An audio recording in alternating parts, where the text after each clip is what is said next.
Dearest gentle listeners, you are listening to the Ladies Bridgerton, the talk of the ton. We are your effervescent hosts, your neighborhood-friendly Kiwi, Tash from Middle-earth, New Zealand. And Patty, Regency romance enthusiast, currently writing her unapologetically audacious era. Settle down onto your favorite settee as we delve into the lives of the elite and illustrious ladies, lords, and royalty of the ton. This Bridgerton podcast is talking romance, symbolism, Easter eggs, and in the voice of Kermit, Deep Deep, the frog, diving into the connections of our favorite characters. We cover both book, TV series, and notable social media, and therefore will contain spoilers. And for anyone who's been watching Apothecary Diaries, you know why I had to do the frog voice. Inside joke. Gosh. Sorry, Patty. I have to ask a question. Are we good? Be good. Are we good? We good. Are we still friends? Yes, more than. Okay, because you cut out two friends discussing. Did I?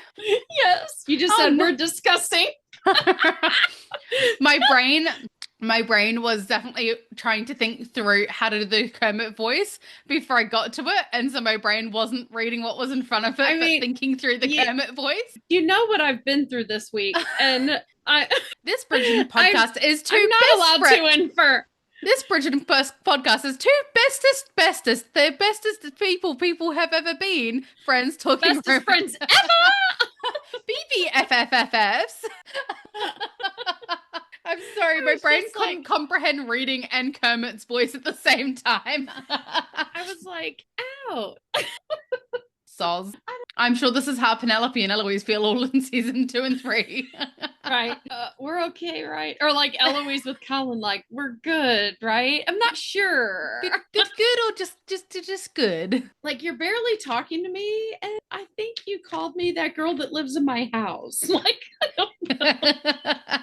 Tangent Squad, we give you the third installment of the Penelope analysis from season 1. Mind you, it was meant to be a one-parter, but oops. This is installment number 3, and we're only talking season 1. Sounds about it. But by this time, you're along for the ride, and you know who we are. So let's just be authentic here. You know who you married here. The bloom is off the rose, you know. In this analysis episode, we focus on the hetero life mate triangle of Pen, Colin, and Eloise. And I use the Kevin Smith reference from Jay and Silent Bob. If you've seen any Kevin Smith movie, you know Steven that Jay and Silent loves Jay and Silent Bob. Yes. Jay and Silent Bob are hetero life mates. And that's because Eloise and Penelope are hetero life mates. And then Eloise just happens to get with, or Pen just happens to get with Eloise's brother. So they're a triangle. We can't decide their relationship triangle name, though. So we left it up to you in the Facebook group. The title of the pod reflects the winner. So go back to your Spotify, read the title. That's what you guys chose. You can find this poll in the Ladies Bridgerton Facebook group. It's too late. They're not going to know. The poll's over. The title already says. No. The poll's on now. Oh, true. I know. You're still thinking about the frog. Look, okay. The frog grows. They'll get the reference. Mom brain doesn't end at birth. My choice is Penoiselin because Eloise is always coming in between Pen and Colin, so she has to be in the center. So Tosh, it's time. Let's get to Colin blocking. We're going to talk Eloise. I'm ready for pod snacks. You're currently eating pod snacks. I am eating pod snackety snacks, and you know what? Going back to my Australian roots because Mama and Papa Bear are back from Australia after a month in Aussie, and they brought me back. Has it been a month already? Yes. How else would I have my Australian pod snacks today? For all my Aussies out there, I got Twisties cheese flavor because chicken, cheese. That just looks like a Cheeto to me. No, so much better. less chemically tasting. Well, let's be fair. The U.S.'s food, most of it is chemical. Patty, what is your pod snacks for part 2? And this is our second recording of the day. So. In the same day. So when I say I'm still eating leftovers, I ordered out from my work friend's restaurant Soli Mac for dinner. And I still have half of that because I got the large. And, for if I ever put this on YouTube, I'm going to show you. Like, this is the large. And I have this much left. Yum, yum, yum. And it's delicious. And I still have half of I got a piece of cornbread from them too. That is probably the size of a rather large piece of cake. Like, if you saw somebody take this size of cake at a gathering, you'd be like judging them. But this is the size of cornbread they send you. It's pretty huge. And I still have half of that as well. I'm not currently hungry, but you might hear me snacking at some iteration. I'm back. Has my orthodontist allowed me to eat crunchy food yet? YOLO. Is she experiencing inflammation in her jaw today? Yes. Yeah. Have you not seen me massaging my jaw as I go? Well, and you went. I'm gonna have to go in and use my syringe flushes after this, but worth it for the crunchy crunchies. You go back to your orthodontist, like, what's wrong now? I don't know. And they go looking in there like, what is this? See? I was saving it for later. It's not fair to bring me my favorite Australian snacks and then be like, but you can't eat them. Well, I think your parents thought you might save them. They are in a sealed bag. They do not know me. I'm just a chubby girl who needs her pod snacks. I need snacks. True. All right. So do we have any more news? Let's get our news out of the way. And then you can make haste, and then we'll continue when you come back. I actually cannot think because this is our second of the day. I think. I saw something. On TikTok. I recently followed Ollie Higginson because we talked about him. Yes. And he popped up on my For You page because I'm back on Footman John. I am back on Bridger Talk, and he published a TikTok with a song he wrote. Yes, he's actually an amazing artist. And it's about he's fallen in love with an American girl. The song is called Transatlantic, and I'm sad I could not find it on Spotify. But if you search Transatlantic on TikTok, you probably can see his TikTok where you hear part of it. And it could just be that it's not released yet because a lot of artists, like the artist I really am liking lately is Declan Donovan, and he promotes the crap out of his music on Spotify, or not on Spotify, on TikTok before it comes out on Spotify for like at least a month before. And he gets you all excited about it. But yeah, Ollie Higginson just wrote a song called Transatlantic, and he announced that he has, or at least when he wrote this song, he had fallen in love with an American girl and they were doing long distance. But that's still love, Ollie. I was just scrolling through his Instagram to try and find the song and was like, whoa, buddy, that's a thirst trap. Screenshot. I'm not on Instagram. Send that to me. It's him at the gym shirtless. I was like, wow, okay. That looks like the picture. Remember Colin at the gym shirtless in the prep? Mm-hmm. Yeah, very similar, I'm sure. Okay, now we must make haste into today's episode / be running down to my kid's kindy in 6 minutes time and picking him up so that I do not get in trouble as a mom for abandoning my child. We'll be right back. We're on.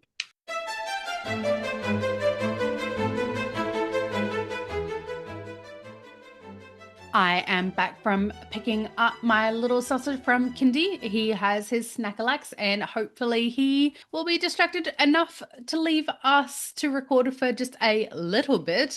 But what is he watching, Tosh? What did you put him in front of? He has pot snacks and he has something called Little Angel. It's not my choice at all. I think it's sort of like a cocoa melony thing, which is usually out of my wheelhouse, but he has actually he's a kid who does not like songs or rhyming or nursery rhymes or anything like that. But he's actually started repeating back some of them, which is great for speech and language therapy. So I'm like, as much as I don't like it, it's also in some. So we'll see. We see. Oh. Now let's get back into talking. Dang it. I thought I hit pause before and I never hit pause. So when I unpaused, I actually paused. Mm-hmm. But I wouldn't need that part in a video if I YouTubeify this anyway. But what are we gonna see on the unedited recording of you just sitting here for 15 minutes waiting for me to pick up our son? I've gone from me looking, and so I've gone from not even saying two friends to it's now our son. Sorry, Stephen. I'm making amends. Now it really is the tale of two mamas. Stephen is like, this is becoming a hand that rocks the cradle situation. Stephen's like, I've been demoted. I go out to one comedy show and you demote me from father. No, you would just see me being excited looking at our YouTube analytics. That's Okay, so where we left off was Penelope running into Eloise's arms after the Lady Whistledown article drops, shaming and outing Marina for being pregnant. Now, this was an incredibly important scene, and we touched on a little bit about it in the previous episode, but there was so much more to dive into on how the dynamics play out between Colin and Penelope after this Lady Whistledown article drops, and how they tackle resolving issues between them, and kind of what they do and don't process out of the situation. So one of the biggest things that I well, realized was, can I throw a caveat in? Since this is the trifecta episode for them, I think because we didn't really talk about this scene like analytically, we glossed over it. Because if we're going to talk about repairing conflict, we need to go back and talk about the pretty Bridgerton moment and why that was indicative of what their friendship was at the time. Because I think this particular scene is where their friendship grew up. Yes. Because Eloise has no idea what's going on. She just is 100% friend in that moment, right? And she has never seen Penelope like this before. You can tell. And I think this is a girl that's gone something real. She puts two and two together at this moment because when they have their little tiff and not all of us can be a pretty Bridgerton gets said, that's the first time Penn has really ever stood up to Eloise. Yes. Right? Like she's always been, like I said, like we said in the last podcast, like she's been Eloise's plaything. She's not really had a mind of her own. I think Eloise is like, let's do this. And Penn's like, okay, let's do this. And Penn's like, okay, like Penn goes along. I think that Eloise took Penelope's friendship for granted for a really long time, and this changes it. Well, it's the difference between, and for Eloise's personality lends to seeking out, and I think that's what we see with her in season 3, why she's having such a hard time, because for such a long time she had a yes man. Penn was her yes man. Like any idea she came up with, Penn was like, oh yes, I'm in like Flynn, we're gonna find out where babies came from, it is my mission, right? Like Penn was down for everything Eloise wanted to do. Any idea Eloise came up with. She was always very encouraging. She did not stand up to her. And not that I don't think she saw Eloise as a safe space. I think Eloise was a safe space for her. I think that she has never had a formative safe space. So there's always that tickle in the back of her mind, like if I'm contrary, this would be a problem for her. I think Penn was managing Eloise's emotion by not revealing all of herself. Yes, Miss Matsis in the corner. I think that this scene, and the more I've been thinking it out, I think there is actually a really, really good argument for Eloise being not just ADHD, but ADHD, autistic ADHD. She's so ADHD. She cannot stand her sister playing the same tune over and over again on more than just a regular note. Like she gets agitated. The Daphne, we must make haste. They do not always pick up on the nuances of the tone that they should be using and the volume that they should be using. She cannot fathom other people thinking any way other than her own. Even when Penelope explicitly states that she is interested in finding a husband and that she has grown up things to think about, Eloise completely forgets that conversation. And I don't think it's a, oh, well, I just forgot about it kind of a thing. I think in her mind, it completely disappeared and did not happen. I think that it doesn't fit into her narrative of who Penn is. Yeah. And this is this is me being very honest about me, because there are times that as an ADHD person, you feel other, you feel different, and you don't want to be. We all want to feel like we're part of something. We want to feel like we belong. So when you have a person that is your safe space, as Penn is for Eloise, that moment of Penelope being different than her standard self, the ADHD brain goes, that's an anomaly. That is not her at all. This has never happened before. And it doesn't happen again until the end of season 2 when they have their huge fight. So it is no longer Eloise canon for Penn. Like it just...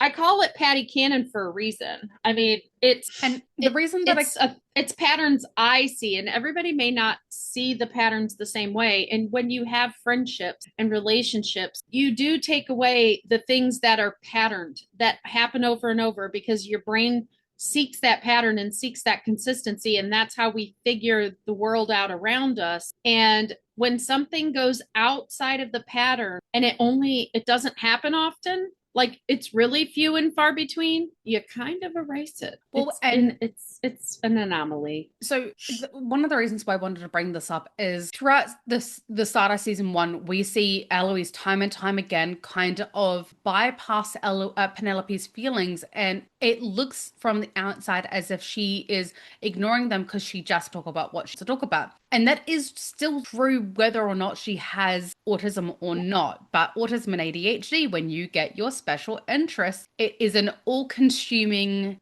thought that you cannot think past it. I've watched it with my brother who is diagnosed ADHD, where he kind of dictates the entire conversation. You can't get a word in sideways. He forgets that other people exist. He forgets that, hey, we have things going on in our life. He forgets to check in on how his nephew's doing, how I'm doing, birthdays, Christmases. Those events may not exist in his world because it's not about the special interest that he has. And it's not to say that he's a bad brother or anything like that. I love him dearly, but he is just so wrapped up in his own things that he forgets that a world outside of that exists. And I think Sarah has pointed out that a lot with Eloise's character, and it can be seen somewhat as narcissistic, but I see it more Selfish, as self-centered. Yeah. Yes, she is self-centered, but I do think it is at a root cause of it autism ADHD. I agree.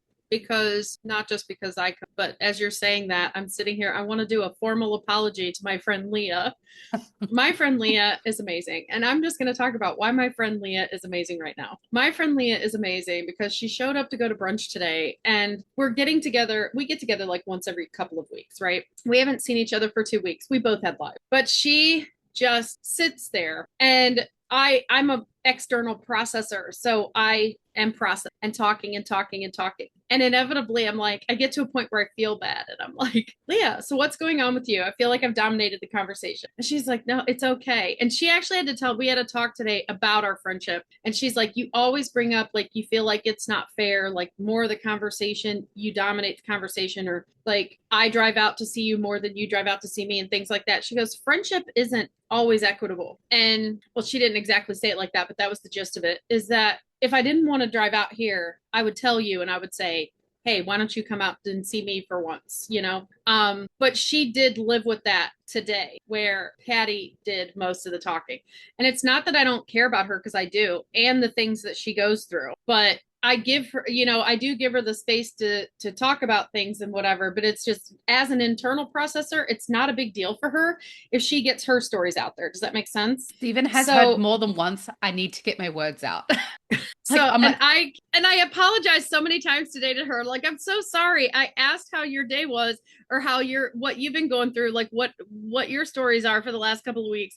And then you trigger something, you say something and it triggered something, and I took over again. I'm so sorry. And she's like, it's okay. I don't process the same way you do. And I like our conversations and I like hanging out with you. And, like, you need to quit thinking of this in a way like you're too much. You're taking over. You're like all the negative ways of thinking about it. And that is very much Penelope and Eloise's relationship, is that Penelope loves Eloise just the way that she is. It's just that sometimes when you are going through a lot and your friend has autism ADHD, that you are not able to put aside your own stuff sometimes and I mean, you and I have been through it before, where I'm in my overwhelm and you're in your ADHD era, and I'm like, whoa, take a beat. Or sometimes there's times where I completely bypass something that you are trying to say and it's really important to you, but it's how you repair, it's about acknowledging, hey, sorry, I was like this today. I love you. Yeah. I'm going to be more like aware for our of audience, like just so our audience knows, when we're done recording or when we listen to a pod for quality assurance purposes, after it's published, we are aware of our faults. We inevitably have a voice note or a chat where I am so sorry. I talked over you. I interrupted you so much. I interrupted your pod stacks one too many times. Or like, and our most recent one was, she apologized to me because she didn't let me talk about my pod snacks. I'm like, that happens almost every pod snacks. It's okay. Like, that's just us. It's So us. Yes. Look at us. And I Look think at us. and I think that Eloise does get really caught up in whatever fixation she has. So I think that at this current moment, that fixation is Lady Whistledown, but I'm sure that Penelope is well acquainted with the whole life of her having some fixation or another. So when she picks up the dog grooming pamphlets, I think her mum was like, oh, a bit odd, but like not out of the realms of Eloise's oddities. But Pen was like, What girlfriend, is what are you going doing? on? Yeah. Well, and I think too that that's a good point that you made about Eloise or Penelope being used to Eloise's hyperfixations. Yes. That we see a difference in how Eloise handles a cause because she's hyper focused on it, Mm-hmm. meaning I'm going to interrupt Penelope in her sleeping Well, clothes and that's whatever. because the queen, who has the most influence in the ton, has justified her fixation now. So she's like, I can't just go 50% on this. I get to go 100% on this fixation, and it is going to consume me because someone who's of importance in the ton, who justifies what is worthy and not, has said, hey, this pursuit is worthy. Go ahead with it. So she is barreling ahead. But to segue into something you very much want to talk about Mm-hmm. is how does Eloise handle the very same mission, Mm-hmm. but for a very different reason? Yes. So She still wants to know who Whistledown is, but why? so And what does she do? after this point, so obviously the Lady Whistledown article drops and it drops Penelope deep, deep, deep in the mud. And it completely changes the dynamic of Penelope and Eloise's friendship, but actually for the good. So for starters, even before we get into Eloise's change and how she starts hunting down Lady Whistledown, I want to bring up how we talked about this in the last episode, but we glossed over it. The fact that in this moment, this Lady Whistledown article is dropping, Penelope is like sobbing her little heart out into Eloise's shoulder, and then it's not until what the next morning in which the Lady Whistledown article drops. I would have expected Eloise to be, because part of ADHD is that you have extreme justice hackles. And we see that with Eloise. She does have extreme justice hackles, and sometimes that justice is not necessarily aimed in the right direction, but she has them. So I was actually really, really surprised to see that once the article had dropped, everything had dropped, Penelope was in the mud, that Eloise didn't kick her further down in the mud. And in fact, it was a complete opposite. Instead of being like, hey, you were talking about having a pregnant maid in the house and you were learning about how pregnancy came about and you learned all these things about it. That was actually Marina, wasn't it? And you knew that Marina was pregnant. You knew that she was trying to trick my brother into a forced arranged marriage, and you said nothing about it to us. How could you not? And obviously at this point she doesn't know that Penelope's Lady Whistledown, so she doesn't know that Penelope did in fact save them, but she doesn't go after Penelope at all. She already knows that Penelope's down in the dumps and she needs to be there to support her friend. So instead of accusing her of saying, hey, why didn't you protect us, Eloise starts protecting Penelope. She says, Yeah, and same but a little different. Like same, all the same plot points, but a little bit different perspective, coming from somebody who's ADHD a little bit. Mm-hmm. A little bit. Just a little bit. I think reason. I don't think Eloise consciously was like, that maid had to have been Marina. I think because she dealt with this big show of emotion from her friend who doesn't normally show her emotions that bigly, that hugely. Thank you, Donald Trump, for entering vernacular that I just used. Yeah. Anyways, Penelope is not a person who expresses her emotions in a dysregulated way very often. No. And Eloise didn't know what to make of it. She just knew that it was bad, right? Yeah. So I think that played into the information that she had the next morning, that if Whistledown, the family found out, right? Because it got talked about. So the family must have found out. And that's why Penelope was upset. Maybe Penelope thought it was a maid all this time, because Eloise does do a lot of, clicking patterns together on her own and inferring on her own. So she's not thinking Penelope's known all this time. I think she thinks that big show of emotion because she can't imagine it's about Colin, right? Mm-hmm. She can't imagine that Penelope just obliterated her own family's reputation. And she wasn't present when Penelope tried to talk to Colin on his way to the gravy boats. Right. She wasn't present for that conversation to know that Penelope had. She wasn't present at that whole event. She was not there. Yes. So it makes a lot more sense that Eloise could still have some shadow of a doubt, but Colin, I think, did know that Penelope knew. But we will talk about his reaction to it later on. But so Eloise finds out that this whole thing has dropped. Penelope's family have been dropped in it. And Lady Whistledown isn't just going after Marina. She's going after all of the Featheringtons for being complicit. Like, as I said about the... Which is where I think Eloise's justice hackles really came in. Yes. Because it affected Pen. And so she starts trying to connect the dots. She's looking at the pattern recognition, who in the household could know. So much gossip happens at the Modis, and so she gets it in her head, that it could be Madame Delacroix.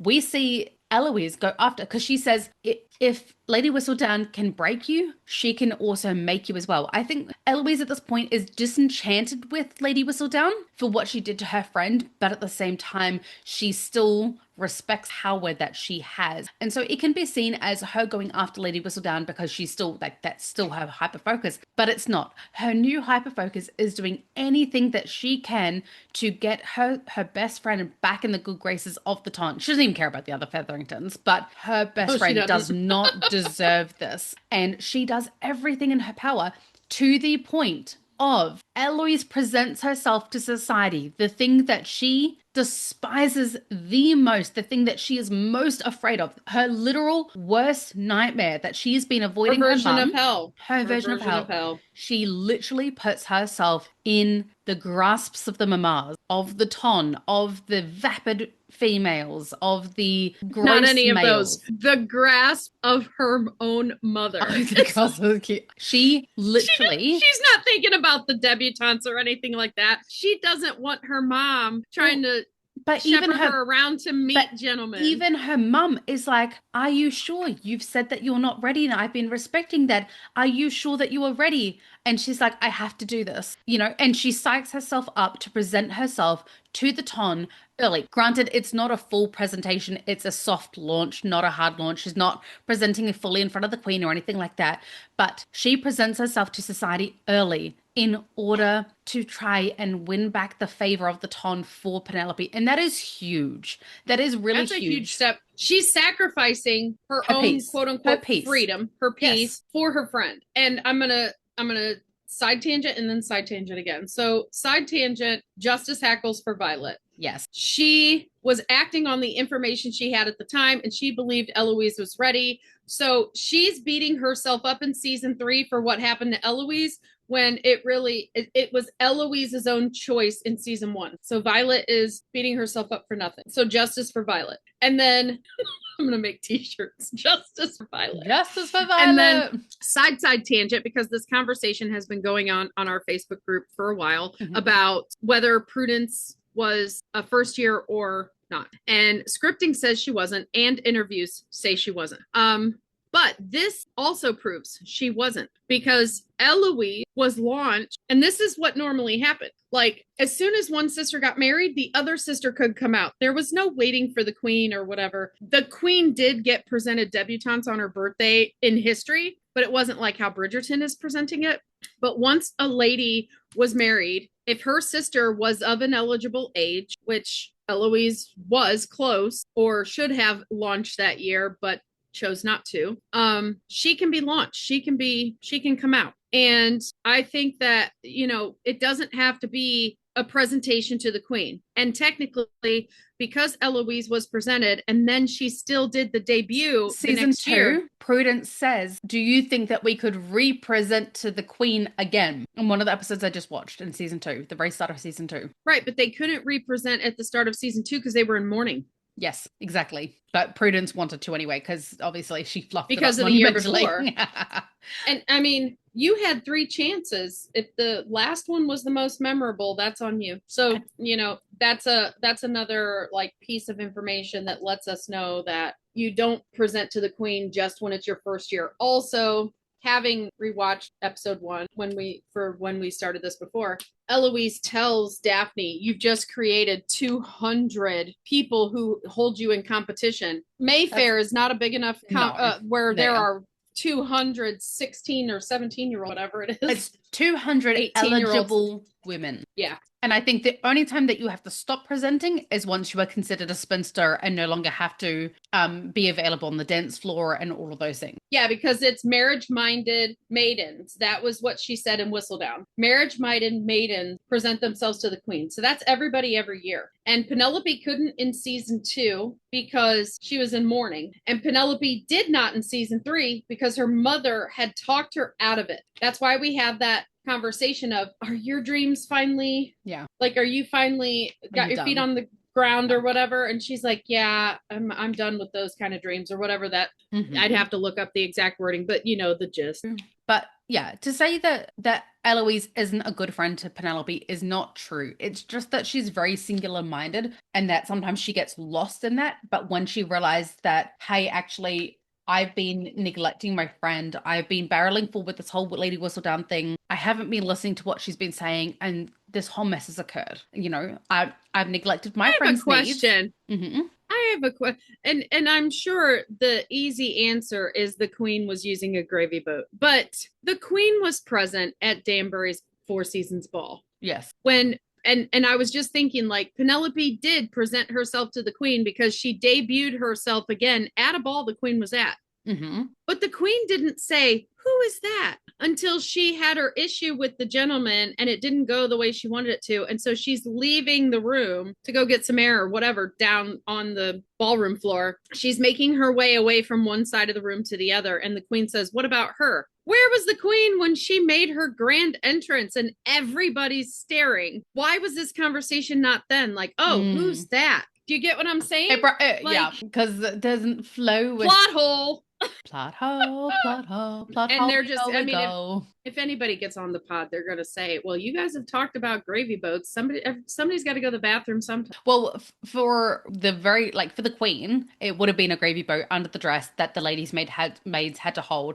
And imagine if they spilled it on the queen. That would be off with the heads you go. It's not off to work we go. It's off with the heads we go. Right. Hi ho, hi ho, off there. Why is my leg wet? Why is my leg wet, Bernice? It's always a Bernice. Oh. Sorry for the side tangents, but I had to get a little justice for Violet. And you know what? Yeah. Those kids actually know how to manage their mama pretty well. Those kids know their mama pretty well. And it's just because they're a close family and they get to know each other really well. And I'm, you know, as we talk about Eloise and Colin and how they repair conflict with Penelope, both of them struggle with repair when they are really mad, when real big feelings came out. Yes. And we see Colin repair with Penelope much better in season 1 because he saw her as trying to help him out.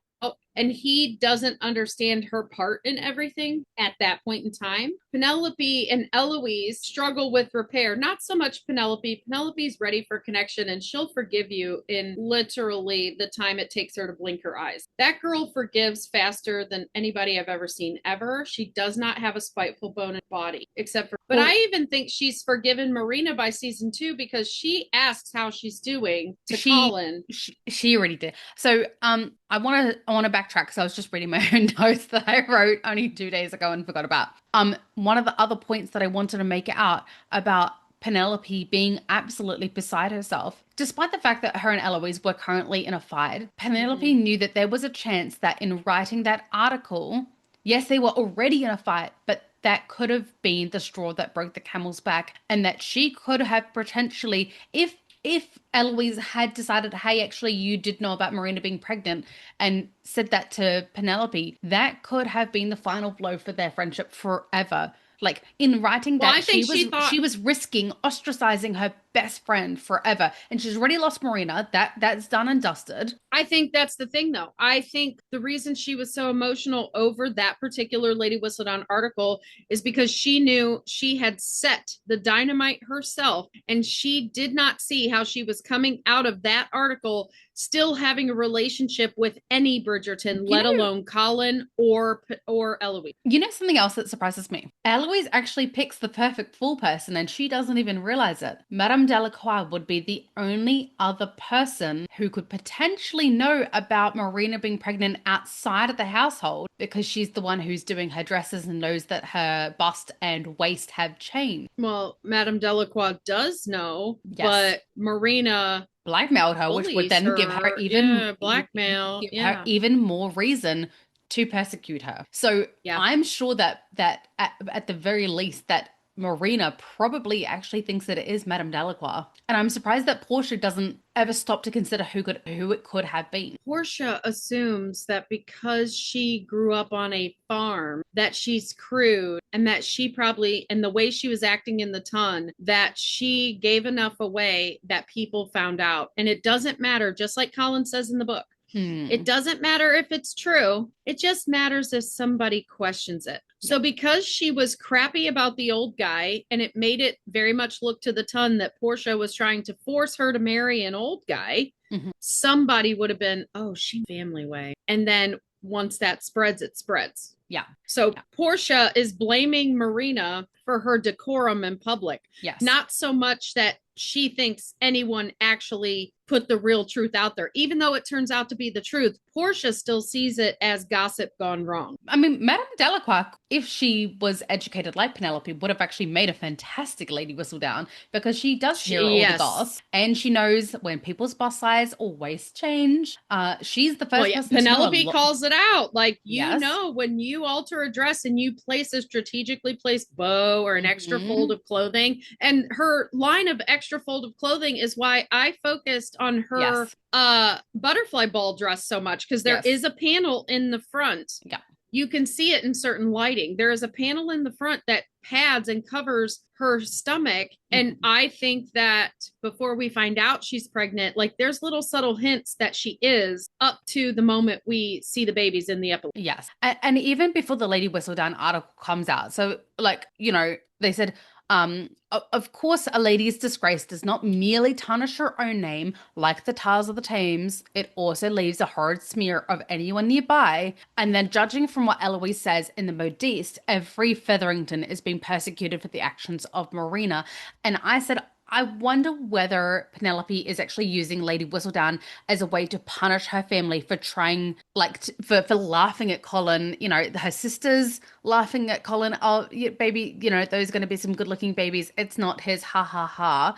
And she knows Portia was in on the trick. So Portia gets the same punishment as... Yes, and at that point, she already knows when she writes the second article, this is maybe 3 days after everything has come to light. Penelope does not care if her own reputation is ruined as long as she's got Eloise. She's willing to kind of dig her siblings in that grave just a little bit deeper because their cruelty to her over the years.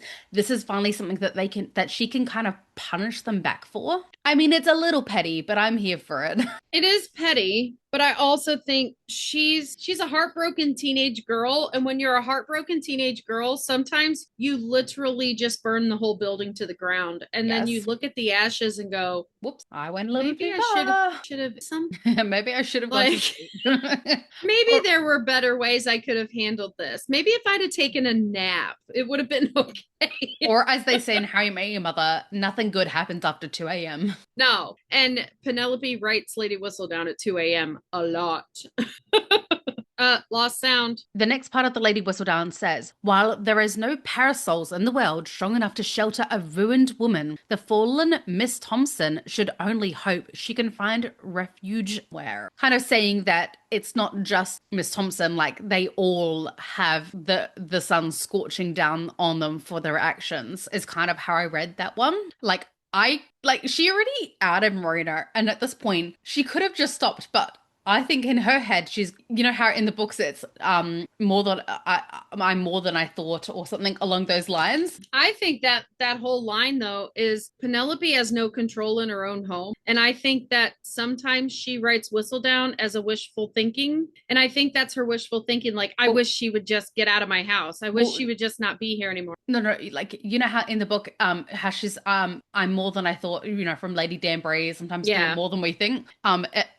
And this one, like she's instead of I'm more than I think, I am not Hyacinth, I'm not Hyacinth, I am a grown woman. And she's sitting there, I'm a Yeah. grown woman, writing out this next one, being like, punish Marina, punish her. Like, Well, yeah, and she's taking her yeah, power back, but in a very immature way. As we yes. see her grow in maturity over the course of the 3 years, we also see Whistledown grow. And I brought it up when I can't remember what podcast it was, because I had chosen to rewatch Queen Charlotte specifically to really kind of look at the Whistledowns and see how they played into Penelope's state of mind after season 2, prior to season 3, because that was that off-season time frame. And she very much was working through her heartbreak, working through Yeah. the separation from her friend, and that all played into Queen Charlotte, right? So she uses Whistledown and has been using Whistledown as a wishful thinking, as a journal, as a way to feel power when she feels powerless.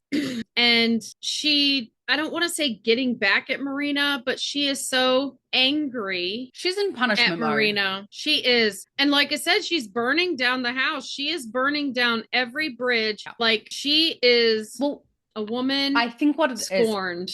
she came to expect cruelty and belittlement Mm-hmm. from her mothers and sisters. And Marina, and we've said this before, Marina could have gone about how she said to Penelope, he does not see you that way. He loves you as a friend, but he sees me as a woman, and you need to respect his choice in the choices he's made. Sort of I mean, Daphne was a little bit meaner, but when she says to Cressida, he's She's made his probably writing that whistle down like, oh, oh, Marina, he sees me as a child, does he? Well, see the temper tantrum this child's gonna write. Yeah, but like you know her, you know earlier in season 1 when Daphne says to Cressida, he's made his choice. What would you like me to do about it? Like Marina could have worded it very, very differently that still respected her friendship with Penelope, but instead she chose to go on the offensive and be very cruel. And so Penelope's like, I misread our friendship. I misjudged you as a person. And so it seems like so much more of a betrayal than if her mothers or sisters were to talk to her that way, because she knows them. She comes to expect this behavior from them. But from Marina, someone who she trusted and thought was an ally in her house, to then turn around and literally be a Trojan horse and stab her in the back was so much more of a betrayal than if it came from her family, because this was my friend. Oh, Hmm. I was just about to tell you this plays into the whole authentic versus fake, because we need an authentic versus fake to help Colin understand why Penelope is his choice in season 3. Like, he's seeking connection, he needs authenticity, and Penelope is nothing but authentic. Even in her villain era, she was authentic, right? But Marina is the fake. Marina comes in, even like when she walks into the drawing room that first time, she is attempting poise. Like, her face is devoid of any kind of nervousness. She's not excited. She's perfectly poised because she's coming into something she doesn't know what it's going to be. And Hmm. she's got to assess first before she decides how she presents herself. Really, she is a fake. She is a fraud of a person in general. Like, she plays pen, she plays genuine and everything up front, and then she completely betrays and backstabs her. She plays a certain way for Colin. She's very much a and Master calling her a chameleon. manipulator. Yeah, calling her a chameleon's a little too nice. So it almost makes me wonder, I mean, if we honestly did just a Marina analysis, how did Marina end up in that home? We already know that he's looking at her kind of grossly. He stays in from his walk the one day, and then he's looking at her over the newspaper the other day. And Hmm. we know, like, she blackmailed Genevieve to be able to get her clothing made when they owed so much money at the Modiste. And that's the thing. Look And how easily she snaps into that mode. It comes naturally to her. so I'm wondering if she was involved with her real, like her father or whatever,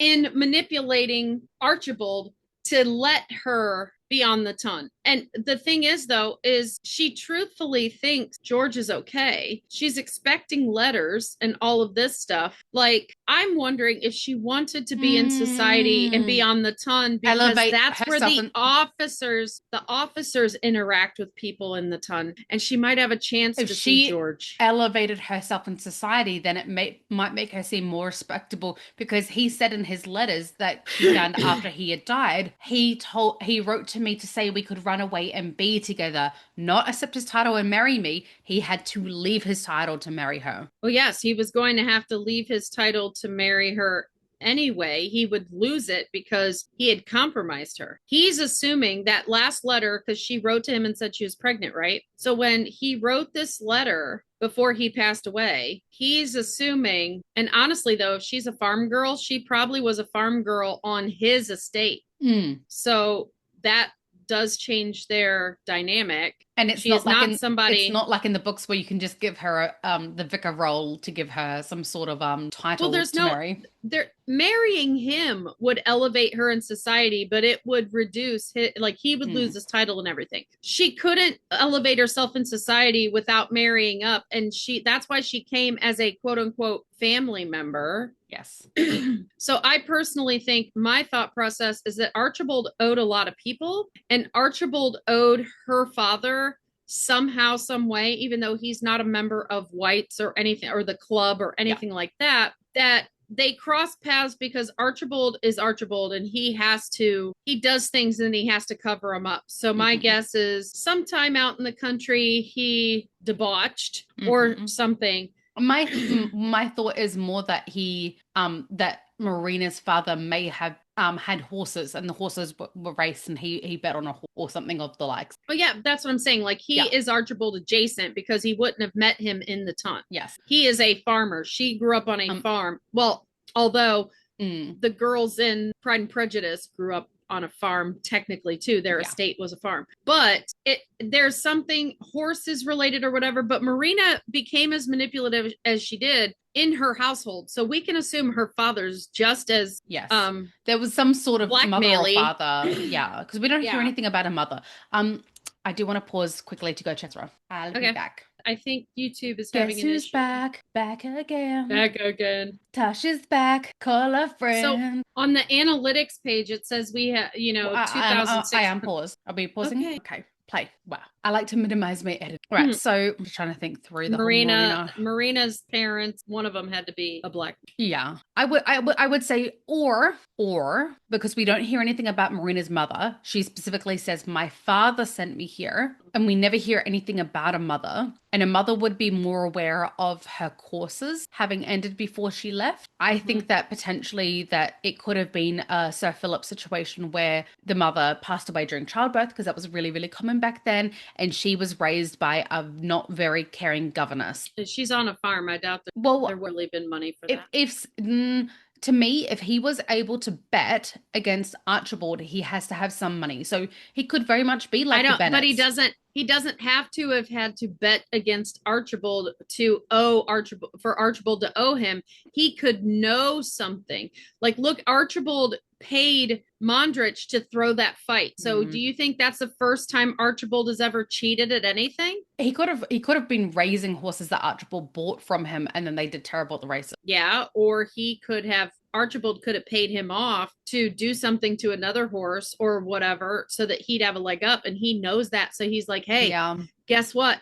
My daughter is now your niece. You need to do something about her. You know what I'm saying? Like, you don't do this. If you don't do this, I will tell everyone. Marina seems to have been able to comport herself enough in the ton that tells me she's had some level of education. Like, comes off as lower educated. She knows the dances. She's very, very, very. Well, I'm thinking she lives on a farm that is possibly a country gentleman's farm. Like, if you think of Mr. Bennet, and he obviously his job was raising prize pigs. You've seen that pig. But maybe this guy raised horses, or he was involved in some way that, like, he knows he has dirt. Because everything about season 1, everything about Bridgerton is gossip, and how gossip can affect you, and how detrimental it can be, and how it can ruin your life. And if anything gets out, and if it gets in Whistledown, and if it gets public, that could ruin you and your whole family. And now he's having to take care of someone who has no family resemblance and pretend like she's his ward now and they're sponsoring her, and it got thrown on his wife at the last minute. You know, like she had already decided to shepherd all three of her daughters that year and then finds out she has to do a fourth, right? So my guess is it's not so much a Archibald lost a bet to him or owes him any money. I think it's blackmail. She's so good at blackmail. I think it's blackmail. Could very well be. Sorry, Pen. I know we just had to talk about the background of Marina for why yes. she did what she did. Well, and then but let's go back to the Featherington / Penelope / Penelope, because the Featheringtons turn up to the Queen's Ball and every single head turn. Lady Keswick and Lady Cowper, who were both previously Portia's two of her closest allies, I would call them. I don't think I'd call them friends, but I'd call them allies or frenemies. Yeah. They liked to gossip meanly about everyone else together, and they turned on Portia very quickly. Notably, turned their noses up at the Featheringtons because they're those people that they feel better about themselves when they have somebody to talk crap about. Yeah. Yes, Eloise runs up to Penelope to immediately separate her from her family and the scrutiny, because she knows that Penelope does not deserve the scrutiny that the whole family has been put under. And Eloise wants to know how Penelope is holding up. But I love that she saw Penelope yet again at the back and knows that she can swoop in and get her out of that public eye and scrutiny without anyone noticing, because no one notices Penelope. Well, that's the thing. I think that Eloise and Colin are very similar in the fact that they feel protective of Penelope, and they both have a savior complex that they want to save her. They know they don't know the extent of what goes on in her home, I don't think. I think in season one, Eloise is a little bit more cognizant of it because she does visit Penelope more up until that point. Like, you know, she's a regular at her house. They have regular daily interactions that are scheduled. They're on the family calendar because Violet knew about it. So I think that she's a little more cognizant of Penelope being neglected and invisible in the home. But I don't think she knows the extent of all of the, like, I think she thinks that the teasing is like her and Daphne teasing each other, or her and her brothers. She doesn't see it as the abuse that it is. Like, it's belittling and it's demeaning and it's always happening, right? Going back to one of the points that I had before. So, because I said, sorry, you continue. My brain's braining. I know you're seeing something like, oh, I forgot I wrote that. Yeah. I get it. You now understand. Every time I interrupt you, I'm like, crap it again. But I think that she is just as protective of Pen, and it's not until she finds out that Pen is Whistledown at the end of season 2 that she no longer feels that she needs to protect Pen. She now sees Pen as able to handle herself.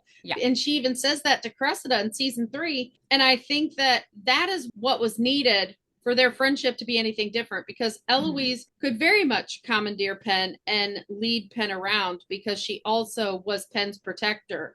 Like the beginning of season 2 where Cressida is trying to be your friend and she's like, I would rather die. Like, not gonna happen.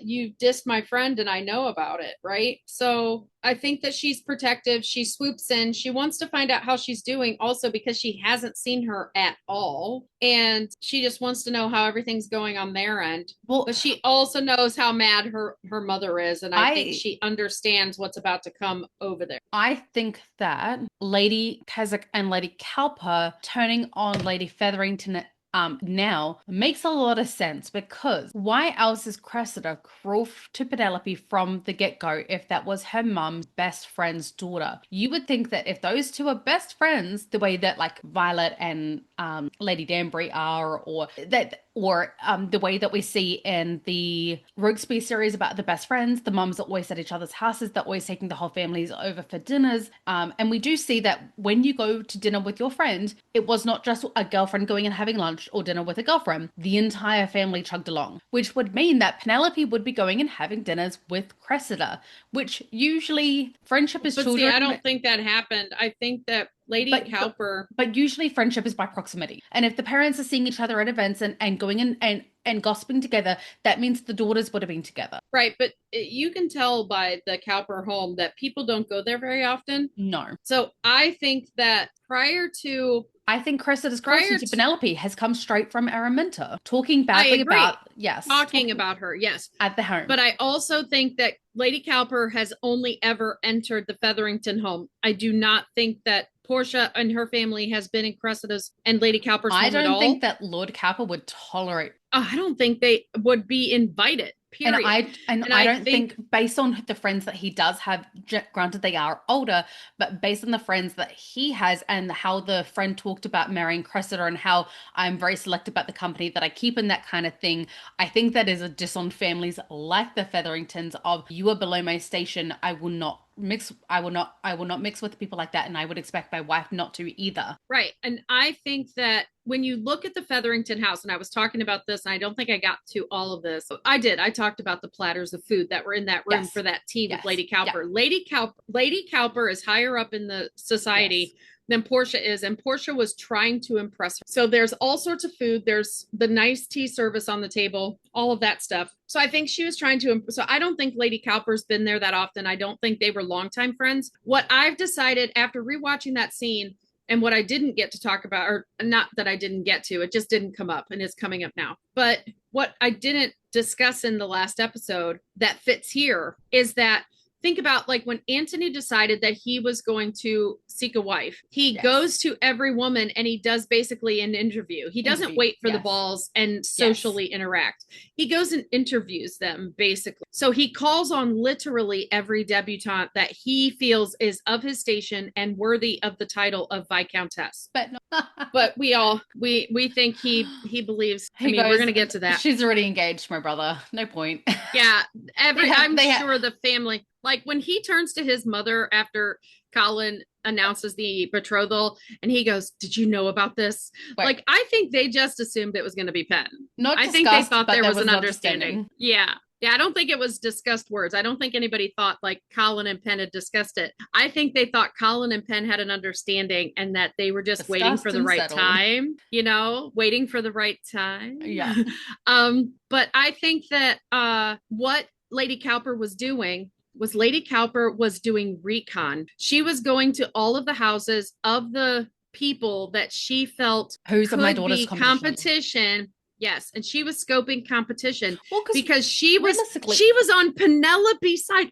Yes. And this explains why everybody sees Penelope as the most eligible in the house, because Lady Cowper didn't care that Prudence and Philippa were out. No. Lady Cowper was like, you might think Penelope being out there. And then Penelope gets chosen by Colin to dance over Cressida. More competition for my daughter. Yes, that is where the animosity and the antagonism between Cressida and Penelope happened, because she believed Penelope was eligible. And can you imagine how she talked about Penelope after being in that home and seeing the competition and trying to talk her out of Penelope being on the ton that year, which was Cressida's first year? She can't do jack about Daphne. Well, Daphne is who Daphne is. And because I think that she knows that the older two Bridgerton brothers are probably out of reach for her daughter, but that Colin would probably be a good man. Yeah. And this points to our whole thing of how we think the reason that Penelope never had anyone approach her this whole time is because everybody in the ton thought that Colin and Penelope had an understanding. So we only really see Lady Cowper in one home. That is Portia's home. And she is actively on the side of Penelope. Like, you might want to listen to her. She might have good ideas here. You want to not have Penelope be out on the ton this year. Mm-hmm. She saw Penelope as the only competition. And then Cressida, when you look at that scene of that first dance, look real close how she's holding that glass. She's holding that glass ready to throw it. She's just waiting for the timing. Yes. She had planned on throwing champagne on her from the time she walked up. Yes. So she had already decided Penelope was competition. And this is something her mother taught her. We learned this in season 3 by how she's talking about the strategy of the year and who her competition is. So I have a feeling her and her mother sit down and pre-game the season, like who's your competition and who isn't. What do they do in football? They have a playbook. Well, there's a playbook, but you also like you watch videotape of other teams and other players. They've got a Bridgerton playbook written by Daphne Bridgerton herself. Written by Daphne Bridgerton. Yeah. But I think that Shadow written by Colin. I think that Cressida and her mother treat it like a competition. And who would be the best shadow writer for that? Colin, Pen, or Eloise? For Daphne, because Daphne's not going to write it, we know. I said shadow writer. Yeah, I think Daphne and Colin are close enough that she might have tapped Colin to write it if she was writing it in season 1, because she would probably know that Colin was a pretty decent writer. But she sits him down and she goes, "Now, I'd really like you to write this. But before we do, I'd like to sit down and just brainstorm some ideas, some descriptors for Blue Pool. What do you got in mind here?" How would you describe Blue Eyes, Colin? Oh wait, let me go ask Pam. Who's that? Hello. Mommy, no. Is that Auntie Patty? Yeah. Yeah.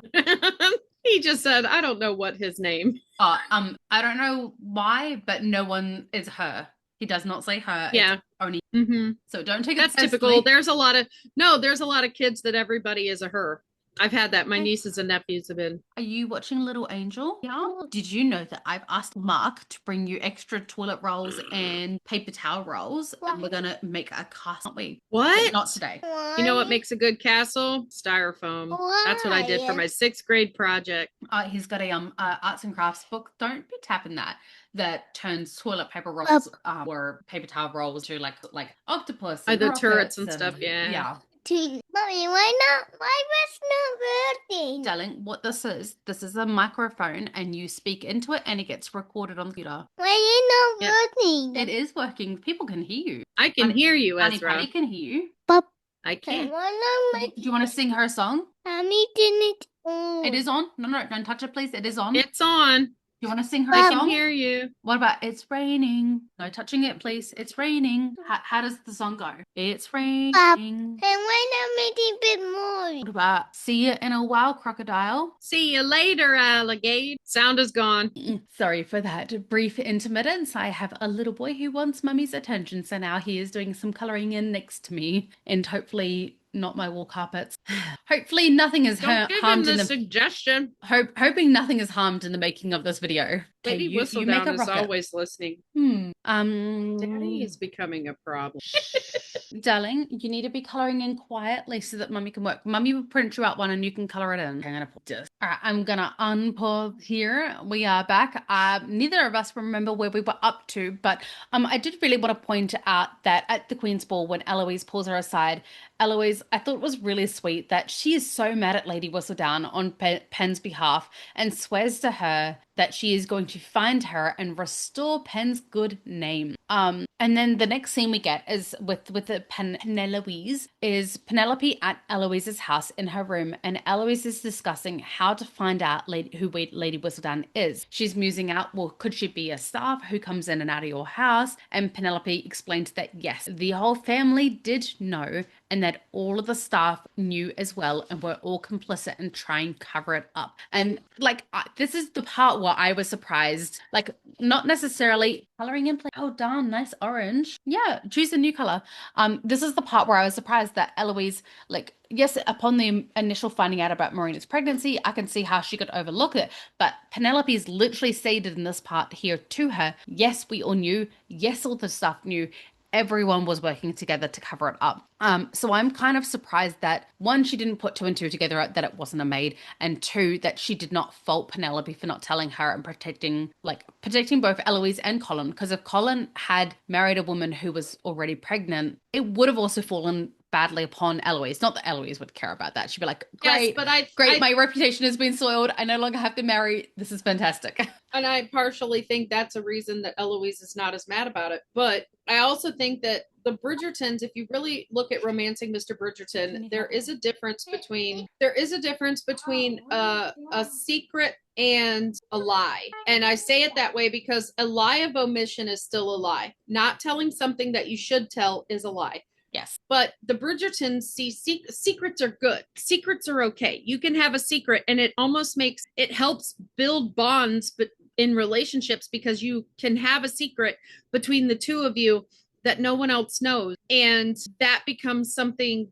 and that's why I think the whole family thinks that Colin and Penn have an understanding that they have a secret engagement, right?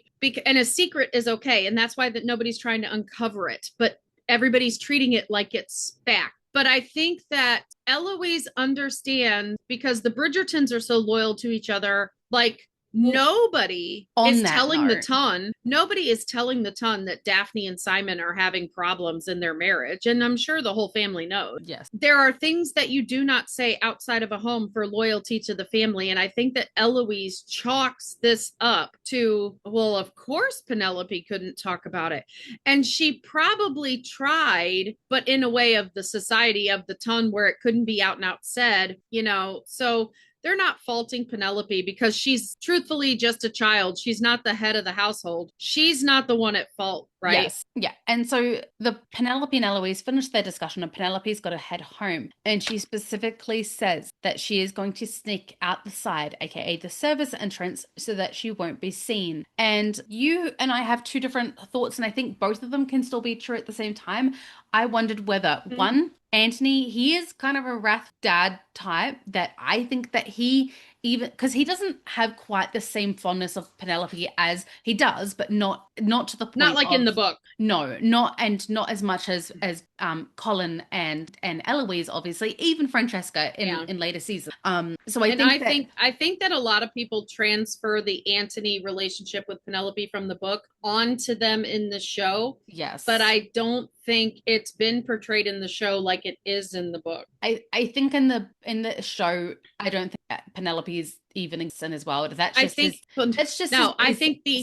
friend. The only time I think they acknowledge that Antony has an affinity for Penelope as a member of the family, there's two. Yes. In season 2, when he comes into the drawing room and he says, "Oh, good, it's only family." Yes. Family's here. Penn is family in Antony's eyes. Yeah. I don't think in season 1 we get that kind of relationship ever at all. No. There is an antagonism between the Bridgertons and the Featheringtons. If Marina had said Antony only sees it as a little sister, not even Eloise, but Hyacinth, in fact, and would be he does. Entirely accurate. And then in season 3, when Colin's telling them that about his engagement and how it happened. Funny that Marina says he doesn't see you as Eloise, even it's Hyacinth. There's literally a year or two difference between Penelope and Colin in the book. In the TV series, they are the same age. 3 years. 3 years. Because in season 2, he was 19 and 22.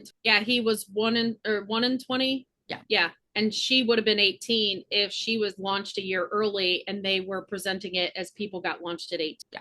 Okay. Yeah. Between 16 and 18. Yeah. So, I mean, potentially there's still a 5-year difference because there was a 5-year difference with them in the books, but that would have put her being launched at 16, which would have made Eloise 15, and Eloise wouldn't have been launched. No. She wouldn't have been asked to be able to say, no, I'm not ready. Yeah. So there was that part, but then the other part of Penelope wanting to sneak out without being seen is she hasn't seen Colin up until this point. She has no idea if Colin is holding a grudge against her. She's probably, because back then you didn't really talk about and talk out fights. You would just kind of eventually just move on and pretend it never happened. You didn't talk feelings. You didn't talk, things out. You just avoided each other for a while. I do wonder whether she was avoiding Colin, not because she was avoiding him, but to allow him the time and space that he needed to process without shoving herself in his face. Yeah, she's Penn. She was giving Colin plenty of space. But you also made the third point. Yes. My theory is the way that Grosvenor Square is, the front of the homes are in the center facing the square, and the servants' entrances, if you look at Bridgerton House, there's actually houses on each side. So their entrance, they might have a side entrance, but they also have a back entrance. And I think that she wanted to be nondescript and sneak around so that other people didn't talk, so that nobody saw her exiting the Bridgerton house and go, oh, the Bridgertons are associating with up. Yes. Right? Yeah. And that was a good thought she because was I didn't even think about that when I saw it. She was protecting her friends' reputations, knowing she had sullied her own and her family's. And I think, honestly, that's the moment that Eloise leveled up their friendship. And Eloise really was like, she kind of grew up because she hadn't grown up. Pen had to grow up. She was launched on society. And everything she's been going through has been a growth season for her. And Eloise didn't start, quote unquote, growing until this moment because she realized that Pen was willing to, sacrifice herself and her own dignity to protect the Bridgerton. Yeah. And honestly, I wish this would have been so much better for me in season 3 when Eloise starts coming to grips, like she wants to forgive Pen and she wants to have that conversation, like understanding what Pen does to protect the Bridgertons. This particular thing of going out the side so that nobody sees her is more indicative of how she wrote herself as Whistledown and wrote about herself and how she wrote things to protect the family than anything else. Like that's just Pen's default mode is I love the Bridgertons. They are my family. I'm going to protect them. They deserve my protection as Whistledown more than my own family. Yeah. But it is also interesting to see how Penelope moves on from grievances as well, that no matter how mad she is at someone, you can tell when she still cares deep down, because one of the next scenes that we get is Penelope going in to talk to Marina, and they have Penelope knocking on the door and going into that room. And I know it was the only way to make it make sense that's, of her finding Marina. But for her to be going in and checking on Marina, I do wonder whether she felt some level of remorse for how hard she had gone in with the Lady Whistledown, the second one that didn't really need writing. One moment, my child has disappeared with pens. Okay. No, he's right underneath me. I'm like, I've turned left, I've turned right. I can't see him. No, he's right underneath me. I was like, uh-oh. Wow, a blue rocket. What else are you gonna do? Stripe? You did do stripes all over it. What else are you gonna do? You want to put stars on? You've got some stars. You want what? Star jump? Okay, well you can continue coloring it in different colors. Because mummy do things. Okay, you find a different color. I'm just putting it up right so it doesn't spill. Okay. You go find a different color and color it in. I think that Penelope forgives quickly because she is also the most emotionally intelligent and she processes her feelings. Not always in the most healthy way, because burning down the house using Lady Whistledown, but she also gets to process through her writing, right? So I just think like she's had to swallow and be the bigger person so much in her house that she's kind of become. No, it's fine. I swiped somewhere and everything disappeared, and I was like, oh no, did I just exit everything? I thought you had been paused the time and I was talking. But I think that she has, with her family the way it is and having to placate people and manage emotions in her home for her own protection, I think she has learned a lot of emotional intelligence, and she has learned what is actually, I think that she just understands humanity a little more through her observing of the ton and everything. And that's why a lot of her Lady Whistledowns are not so much judgmental as they are like kind of cheeky, right? So I think that with Marina, she knows Marina's going through a hard time. She knows Marina's going through this big thing, and it affected her, yes. And she, like she has felt her entire life, she knows what it feels like to be isolated and lonely in that house. Yes. So I think she would have gone to check on, and I think that she would still want to champion her. And that's why she was supportive of her through that whole business when Sir Philip showed up, and she's making the decision of whether she wants to marry him or not, that sort of thing, accept his proposal and whatnot. Pen was, very supportive during that. in supportive in by proximity. Like we talked about, her and Eloise were still awkward at the wedding breakfast, but they were supportive in proximity, that they stood close to each other and were close to each other. So I think that she was kind of doing the same thing for Marina, that they were still awkward and there's still a rift there and a lack of trust, but she will support Marina by proximity, sitting close to her, being close to her, still trying to have conversation, trying to have connection, because she knows that Marina needs that from some, and she will never let anyone live through what she has had. I know you weren't able to pay attention, so just go, right, Patty, that's such a good point. I heard half of it, at least half. No, I did hear the gist of what you were saying, like the sentiment of it, with a rambunctious little boy who wants to use glue without mummy's oversight, and that's yeah. What? No. What? Okay. You always offer two so that there is a decision for 4-year-old. Always offer. I'm just gonna pause. Okay, on pause. I just got a message. We're a bit late for it, but news of the day is I just got a email from the vet clinic saying that my dog turned 16 years old today. Happy birthday, Lily. She's an odd gal. She's currently happily snacking on the crumbs that Ezra dropped on the floor. And I've decided she's autistic too, because she likes to squeeze herself between the sofa and the wall.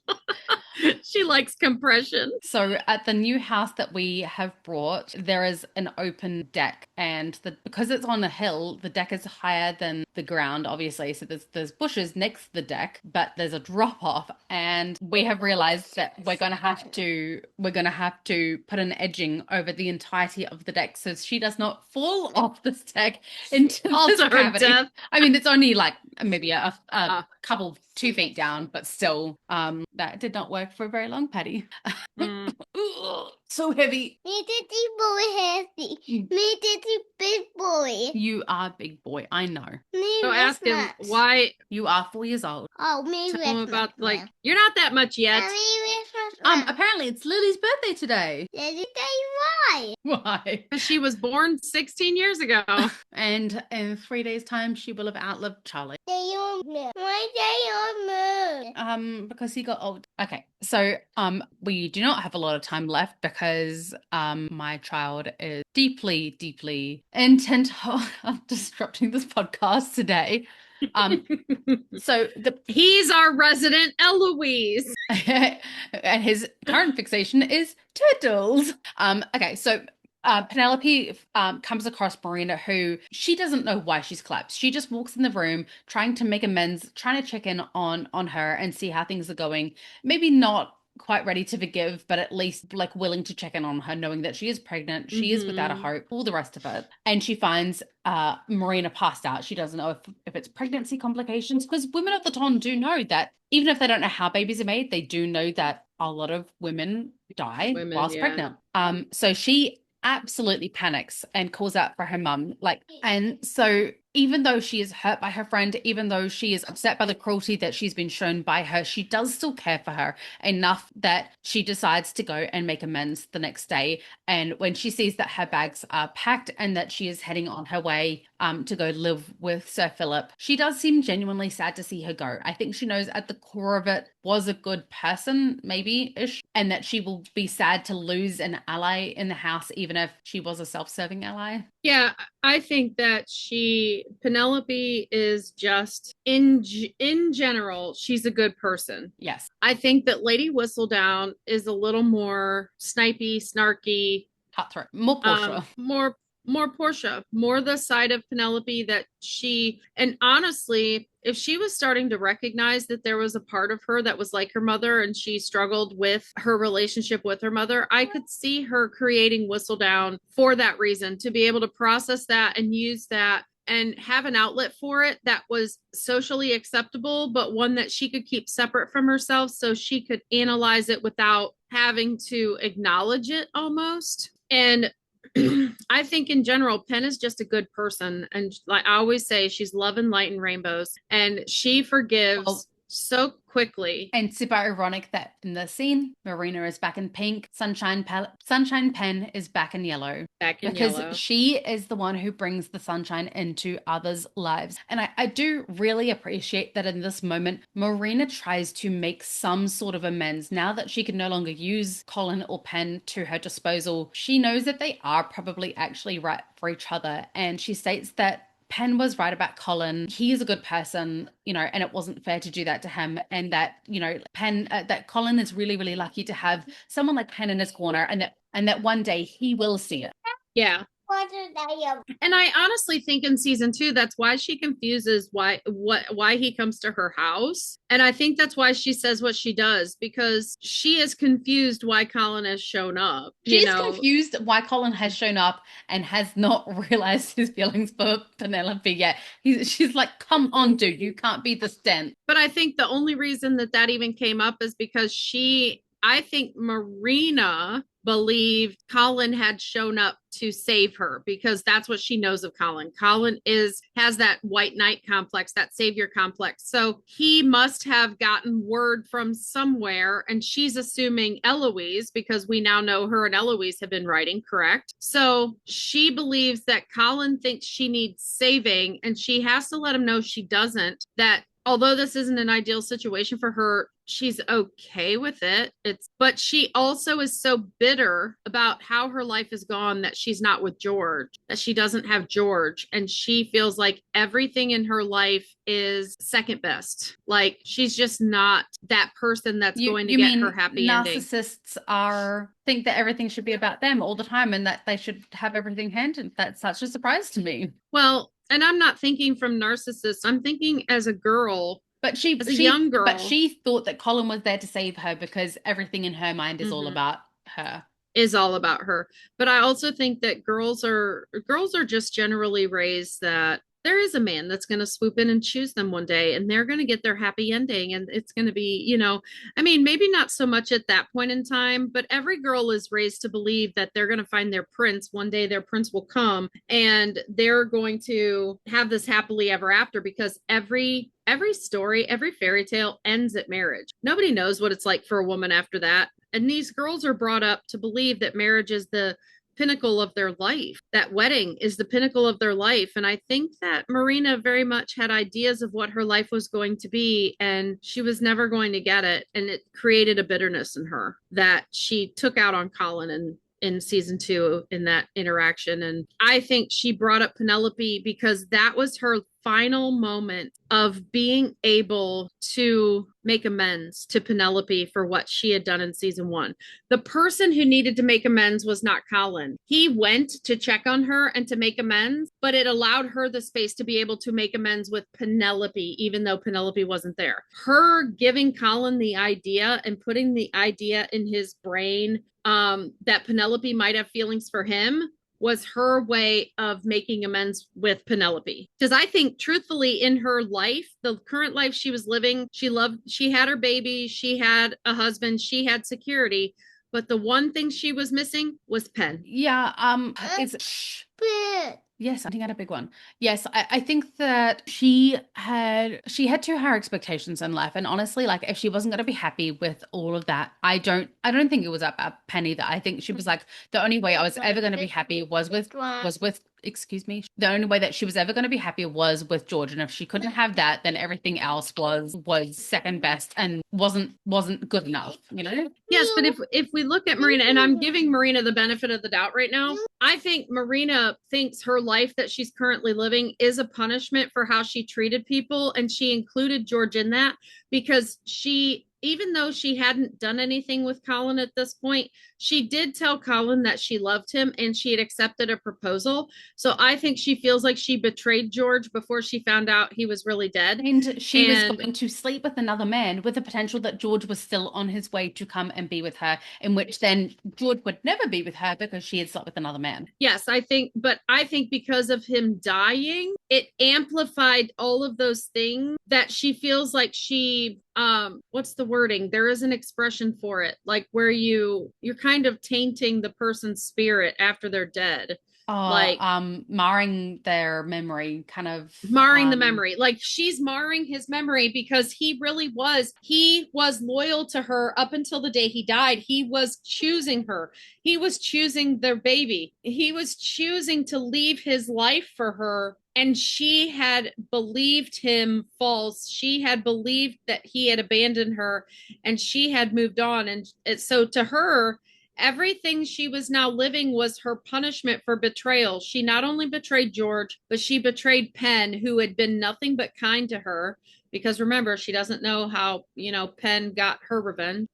So her bringing up Penn at all to Colin was not necessarily because Colin's truly obtuse and she's like, oh my gosh, dude, how do you not see what's right in front of you? I think she's like, he would be happy with her if he knew she had feelings for him. Because the only person that 100% knew up until that point, besides Penelope herself, who is never going to say anything, and Marina knows this, is Marina. Marina brought Penn up because she knew that Penelope was never going to do it. And I think to the point as well is that of the ton, from what Marina could see as an outsider, Penelope and Colin were two of the only genuine and kind people on the ton, and they both needed to have that side of themselves protected, and by being with each other like two very genuinely kind people together. Yeah. And truthfully, the way Marina acted and how harsh she came down on Penn to diminish and dismiss her feelings for Colin as a crush, and like, Colin's never going to think of you like that. Like, she doesn't even say Colin.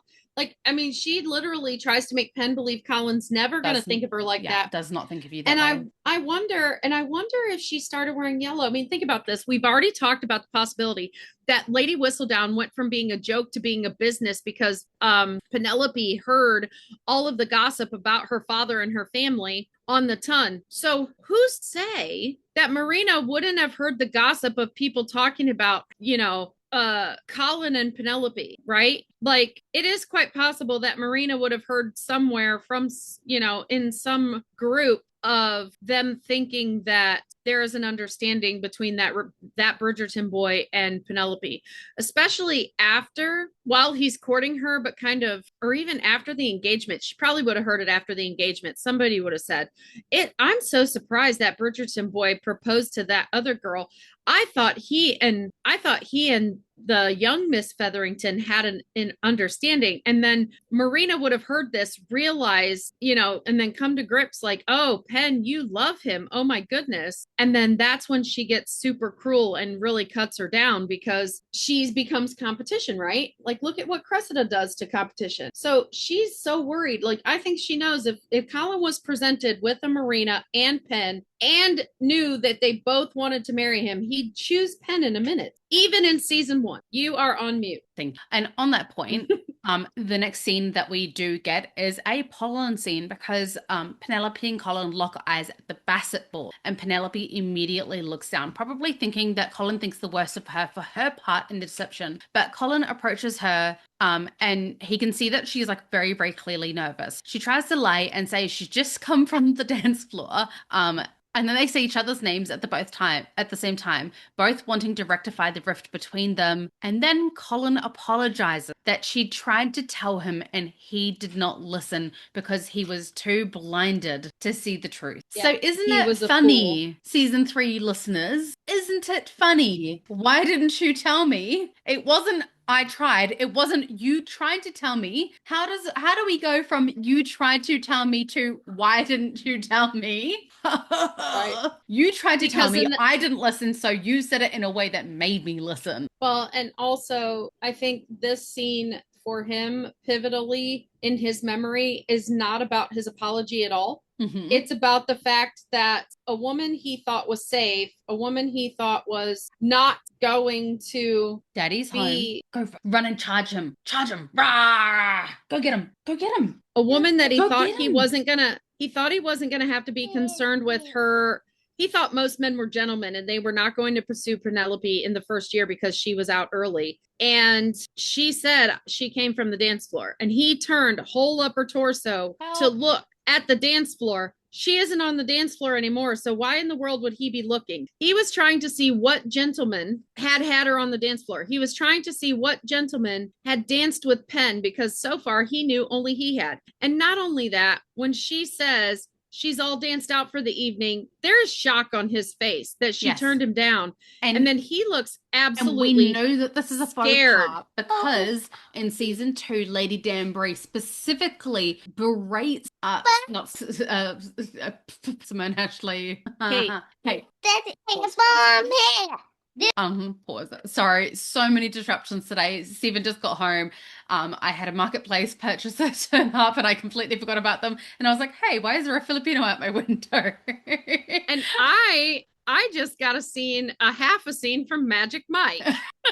Well, he'll be very happy to hear that you think he's magical. And the thing is, because we use the background, if you're far enough away from the camera, the picture goes in and out. So I saw he was wearing like the dark sweats being my husband, and a shirt. Not the Filipino. Yeah, I do not have strange Filipino men undressing outside of my house. And then I see nothing but background, and then I see Stephen sans shirt, and then I see nothing but background, and then when it comes back, he's got on a different shirt. I'll take payment for that, thank you. But then I was like, oh God, like, please don't change your pants. And then it went back to background, and then you came in, and when he showed again, he was in different pants, and I'm like, thank God the camera didn't. He has real cute caboose too. I was like, but Kate, and thankfully he saw. Kate, what he was didn't my... think about me. He thought about the guy outside, and he moved to change the bottoms. So I wouldn't say hallelujah. Lady Danbury berated Kate for trying to turn down a dance on Teresa. My brain is just not in it today.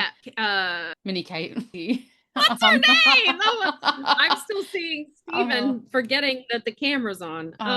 Edwina. Thank you. So, because she was trying to turn down a dance on Edwina's behalf, and Lady Danbury basically was like, not even an unmarried, like even married women could not turn down a dance. I think because we learned that from Pride and Prejudice, and she's like, you have a lot to learn about the proper etiquette of society. If you have dancers empty on your dance card, you have to accept. Yes and no. You do not have to accept if you're already married. Oh, okay, yeah. They can go and they can ask your spouse, just like in Queen Charlotte, where Lord Ledger asked the spouse, can I take your lady to the dance? Yeah. Like, so yes, but a an unmarried woman cannot deny. Cannot deny. A married woman can deny. And that's where the thing I wrote down earlier in our other episode that I wanted to save is we learn a lot. We get clues about seasons from the press, right? And yes, season 1 pressers and season 2 pressers were very different. And there was a presser,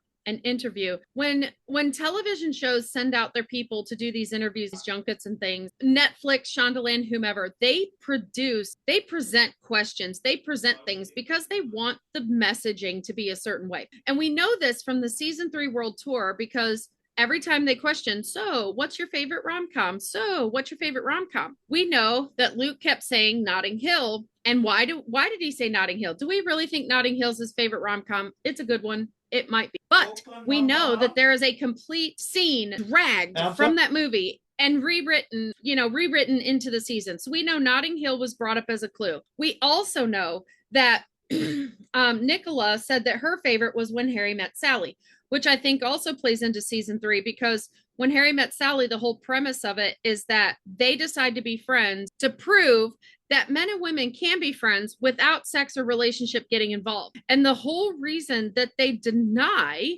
their actual feelings for each other when they realize they have feelings for each other, she realizes first, he realizes later, but they deny for so long because they don't want to be wrong. They had chosen to be friends, saying they were going to prove against the rule that they can be friends without sex or relationships getting involved. And I think that plays into season 3, because I think that Penn and Colin denied their feelings for each other since season 1. Deny, because there were too many obstacles to it. Now, because we know that the pressers play into the season, there was a presser, an interview from season 1 where they were talking about etiquette, and everybody was asked the same question, and then they show you how they answer. And the question was, when can a woman deny a dance, a gentleman? And the only answer is when she is engaged. Yeah. So knowing this, we know that her denying Colin, even if she just says she's all danced, and the biggest fact is because she says she's all danced out, because actual Regency etiquette says a lady can only deny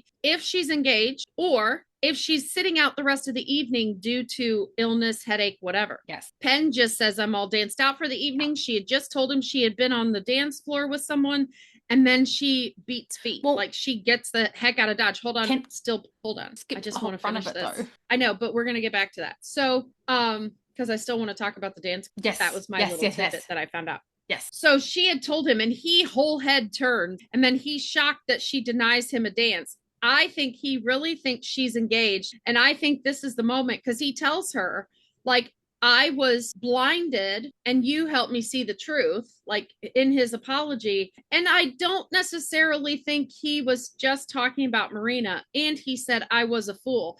I think he was understanding he was pursuing the wrong person. He was coming to that understanding, but he knew he needed time to grow up, because if he could easily, this is Colin we're talking about, he believes in chivalry. He believes in those old school gentleman ethics, right? I am a gentleman. I would never do that. I think that the reason he was traveling, Penn wanted him to travel, but I also think he was going off on his travels because he was like, if I could take my eyes off the prize that easily and be swayed by somebody that manipulative and whatever, or that kind of person, I need to grow up. I have growing up to do. In the book, Penn says Colin has growing up. I think this was Colin's moment of deciding, hold on, Penn, I know what you're about to say. I mean, he practically put his finger on her lips when she was about to announce she loved him. And he goes, oh, but I got news. I'm leaving tomorrow morning. Like, he cut her off at the pass because he didn't want her to say anything that would create a situation for the both of them where him going off would look like abandonment, because it would. If she would have already announced she loved him and he would have still left, they can't necessarily have that kind of understanding. Like, those are words spoken, you know what I mean? And that's why I think at the end of season 2, those are definitely words spoken. But